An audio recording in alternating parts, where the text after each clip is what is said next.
తెలుగు కథలకి స్వాగతం. అనగనగా ఒక అందమైన అడవి ఉండేది. ఆ అడవిలో రకరకాల జంతువులు, అందమైన పక్షులు కలిసిమెలిసి ఎంతో సంతోషంగా జీవనం సాగిస్తూ ఉండేవి. ఆ అడవికి రారాజు ఒక సింహం. సింహం చూడటానికి చాలా భయంకరంగా, క్రూరంగా ఉండేది. ఆ అడవి మధ్యలో ఒక అందమైన నీటి కొలను ఉండేది. ఆ కొలనులో అందమైన తాబేళ్ళు, అందమైన చేపలు హాయిగా జీవనం సాగించేవి. ఆ నీటి కొలను ఒడ్డున బాగా పెరిగిన పెద్ద చెట్టు ఉండేది. ఆ చెట్టు అడుగున ఉన్న ఒక బొరియలో ఒక జిత్తులమారి నక్క నివసిస్తూ ఉండేది. నక్క జిత్తులమారి అయినప్పటికీ చాలా మంచి మనసు కలది. ఆ నక్క పక్కనే ఉన్న కొలనులోని ఒక అందమైన తాబేలుతో స్నేహం చేసింది. రోజులు గడుస్తున్న కొద్దీ నక్క మరియు తాబేలు మంచి స్నేహితులుగా మారాయి.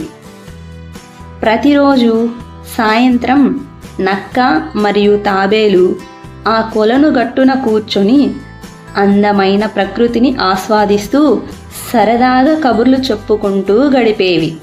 చూసావా మిత్రమా, ఈరోజు ప్రకృతి చాలా అందంగా, ఎంతో ఆహ్లాదకరంగా ఉన్నది. అవును, నిజమే మిత్రమా. ఈ ప్రకృతిని చూస్తూ ఉంటే ఒళ్ళు పులకరించిపోతోంది. అవును మిత్రమా, ఈ అడవికి రారాజు అయిన సింహం చాలా క్రూరంగా ప్రవర్తిస్తుంది అంట. నిజమేనా? అవును, నేను కూడా విన్నాను. ఏ జంతువు మీద కూడా దయ చూపకుండా దాడి చేసి తినేస్తుంది అంట మిత్రమా. ఇలా ఉండగా ఒకరోజు సింహానికి ఆకలి వేసి అడవికి వేటకు బయలుదేరింది. కానీ ఆ రోజు ఎంత వెతికినా ఆ సింహానికి ఒక్క జంతువు కూడా కంటపడలేదు. అలా వెతికి వెతికి అలసిపోయిన ఆ సింహంకు బాగా దాహం వేసింది. కనీసం నీళ్లు అయినా తాగుదామని ఆ సింహం నీటిని వెతుక్కుంటూ బయలుదేరింది. అలా నక్క మరియు తాబేలు కబుర్లు చెప్పుకుంటూ ఉన్న కొలను దగ్గరికి వచ్చింది ఆ సింహం.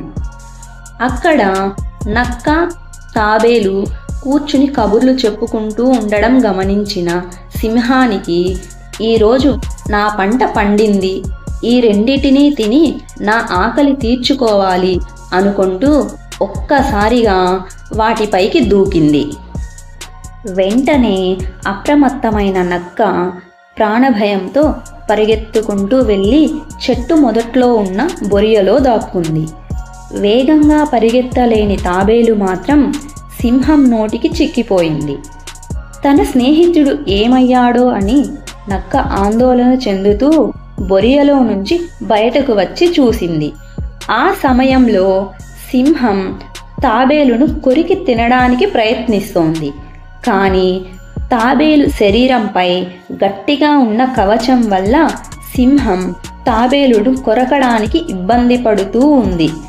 ఇదంతా గమనించిన నక్క తన స్నేహితుడును ఎలాగైనా కాపాడాలి అనుకొని బాగా ఆలోచించి తన జిత్తులమారి తెలివితో ఒక పథకం వేసింది. పథకం ప్రకారం నక్క మౌనంగా నడుచుకుంటూ సింహం దగ్గరగా వచ్చి నిలబడింది. నక్కను చూసిన సింహం కోపంతో, నీకు ఎంత ధైర్యం, నా ఎదురుకుండానే వచ్చి నిలబడతావా? మృగరాజా, నన్ను క్షమించండి. నేను మీకు సాయం చేయడానికే వచ్చాను. మీరు ఈ తాబేలును తినడానికి చాలా ఇబ్బంది పడుతున్నారు. ఇది గమనించి మీకు ఒక సలహా ఇద్దాం అనుకొని వచ్చాను. తప్పైతే క్షమించండి. సలహానా? ఏమిటది? త్వరగా చెప్పు. అసలే నేను ఆకలితో ఉన్నాను.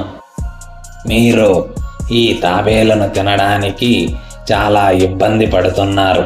ఎందుకంటే దాని కవచం చాలా గట్టిగా ఉంది.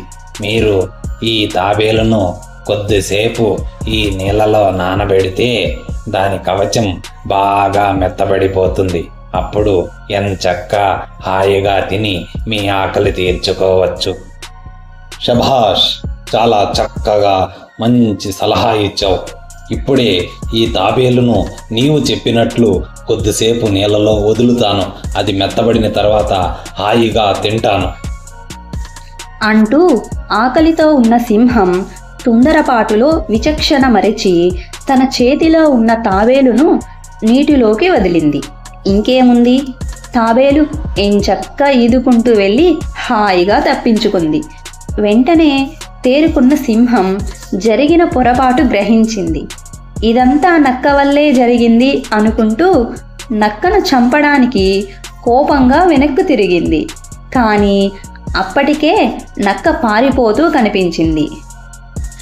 తన మూర్ఖత్వానికి అమాయకత్వానికి తానే సిగ్గుపడుతూ అక్కడి నుండి మౌనంగా తన గుహకి బయలుదేరింది సింహం.